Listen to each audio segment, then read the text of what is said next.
Sa kabila ng masungit na panahon, hindi pa rin nagpaawat ang mga turista, lokal man o dayuhan para saksihan ang 18th International Hot Air Balloon Festival sa Clarkfield, Pampanga. Sa ikalawang araw ng taunang festival nitong Biyernes, muling napuno ng saya at kulay ang Omni Aviation Grounds kung saan samot-saring aktibidad panghimpapawid ang sinaksihan ng mga namamasyal. Bumida sa nasabing festival ang mga dambuhalang hot air balloons na mas pinatingkad ng mga makukulay na disenyo at iba't ibang hugis.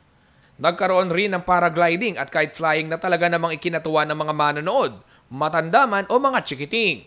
Ayon kay dating Bases Conversion and Development Authority o BCDA Chairman Felicito Tong Payumo, plano nilang gawing mas makabuluhan ang makulay at masayang pagtitipon ng mga hot air balloon enthusiasts sa bansa. Sasakay sana kami rito sa balloon. Kami ni President Casanova,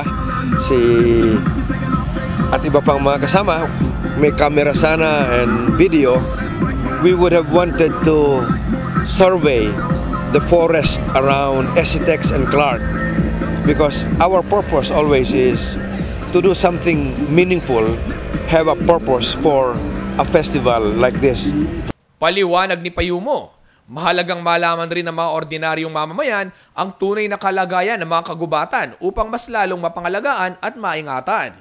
The extent of the forest degradation ng Mount Pinatubo after the eruption, is it recovering or is it deteriorating because of human intervention such as kahingin, illegal logging and charcoal making? It is very important because the water level has been going down, the aquifer, for floods as well. Ako si Justin Dizon, alerto, alisto sa pagbabalita.